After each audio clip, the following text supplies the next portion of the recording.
కేంద్ర మంత్రి కిషన్ రెడ్డికి సీఎం రేవంత్ రెడ్డి విమర్శలు చేశారు. మీరు కేంద్ర మంత్రి అన్న విషయం మర్చిపోయారంటూ లేఖ రాశారు. సెంట్రల్ మినిస్టర్ హోదాలో ఉండి రాష్ట్ర సీఎంకు అవగాహన లేదు అనడం సరికాదన్నారు. తెలంగాణలో బాధ్యతాయుతంగా పాలన సాగుతుందన్నారు. రాష్ట్రంలో కాంగ్రెస్ పార్టీ అధికారంలోకి వచ్చినప్పటి నుంచి రాజ్యాంగానికి కట్టుబడి ఉన్నామని సీఎం రేవంత్ లేఖలో పేర్కొన్నారు.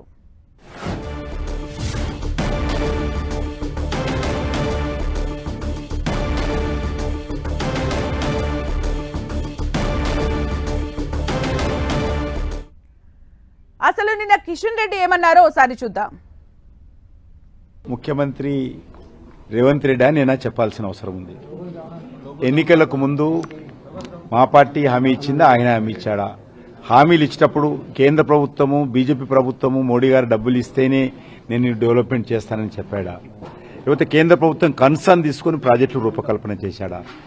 ఏ రాష్ట్రానికి ఆ రాష్ట్రము ఈ రకంగా మరి బ్లాక్మెయిల్ ట్యాక్స్ చేస్తే లేని విషయాన్ని ఉన్నట్లుగా నేను గత అనేక సంవత్సరాలుగా తెలంగాణకు సంబంధించినటువంటి ఒక్కొక్క ప్రాజెక్టు అవసరం ఉన్నటువంటి ప్రతి ప్రాజెక్టు విషయంలో కూడా నేను మోటివేట్ చేస్తూ ప్రభుత్వంతో మాట్లాడుతూ సంబంధించిన మంత్రులతో మాట్లాడుతూ రాష్ట్ర ప్రభుత్వంతో మాట్లాడుతూ గతంలో ఉన్నటువంటి ముఖ్యమంత్రి గారికి ఉత్తరాలు రాస్తూ డెవలప్మెంటల్ యాక్టివిటీ చేస్తున్నాను.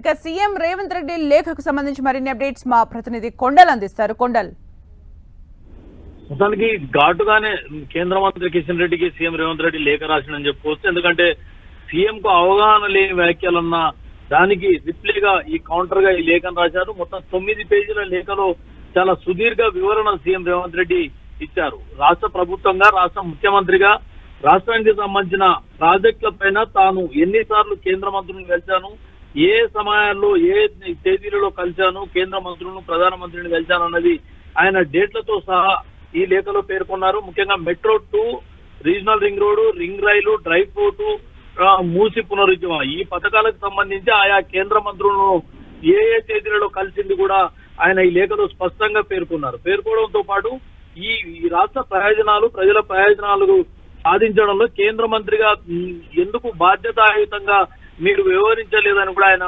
నిలదీసిన పరిస్థితి ఉంది. ఒక సీఎం ను అదేవిధంగా కేంద్ర మంత్రిగా ఉండి అవగాహన లేకుండా మాట్లాడుతున్నారంటూ చేసిన వ్యాఖ్యలు అన్నది తీవ్ర అభ్యంతరకరం అంటూ ఆయన లేఖలో పేర్కొన్న పరిస్థితి ఉంది. కేంద్ర మంత్రిగా మీ వైఫల్యాలను కప్పిపుచ్చుకునేందుకు మాపై విమర్శలు చేయడం సరికాదంటూ కూడా ఆయన చాలా సూటిగా చెప్పడం జరిగింది. గతంలో కేంద్ర మంత్రులుగా ఉన్న జైపాల్ రెడ్డి, వెంకటస్వామిలు రాష్ట్ర ప్రయోజనాలకు, రాష్ట్రానికి రావాల్సిన అంశాల్లో చాలా తన ముద్రలు వేసుకున్నారు. కానీ కేంద్ర మంత్రిగా ఉండి మీరు సాధించింది ఏంటి అంటూ ఆయన ప్రశ్నించిన పరిస్థితి ఉంది. మీరు కేంద్ర మంత్రిగా ఉన్నప్పుడు చెన్నై, బెంగళూరులో మెట్రో విస్తరణకు అనుమతులు కేంద్ర ప్రభుత్వం ఇచ్చింది. మరి హైదరాబాద్ లో మెట్రో విస్తరణకు ఎందుకు అనుమతులు తీసుకురాలేకపోయారు, ఎందుకు మీరు కేంద్రాన్ని ఒప్పించలేకపోయారు అంటూ కూడా ఆయన చాలా సూటిగా ప్రశ్నించడం జరిగింది. కేంద్ర మంత్రిగా ఉండి బాధ్యతారహితంగా మాట్లాడడం సరికాదని పేర్కొన్న సీఎం రేవంత్ రెడ్డి రాష్ట్రానికి రావాల్సిన అంటే వివిధ ప్రాజెక్టులు, 4-5 ప్రాజెక్టులకు సంబంధించి 1,63,000 కోట్ల ప్రతిపాదనలు కేంద్ర ప్రభుత్వానికి ఇప్పటికే పంపించాం.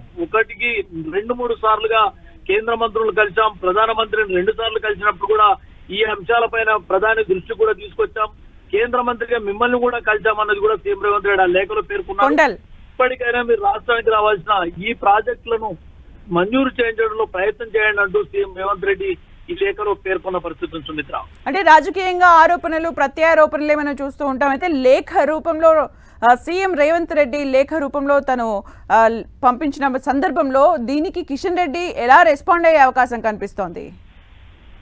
ఖచ్చితంగా నిన్న సీఎం రేవంత్ రెడ్డిని ఉద్దేశించి కిషన్ రెడ్డి చేసిన వ్యాఖ్యలకు రిప్లైగానే సీఎం రేవంత్ రెడ్డి ఈ లేఖ రాశారు. సీఎం కు అవగాహన లేకుండా మాట్లాడుతున్నాడు అంటూ కిషన్ రెడ్డి చేసిన వ్యాఖ్యలు ఉన్నవి చాలా తీవ్రంగా సీఎం రేవంత్ రెడ్డి తీసుకున్నట్టుగా మనం భావించాల్సి ఉంటుంది.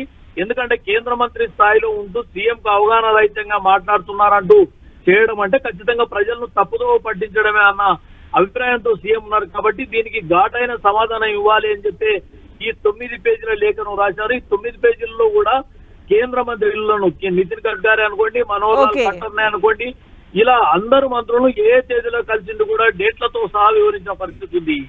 Sumitra, thank you Kondal for the updates.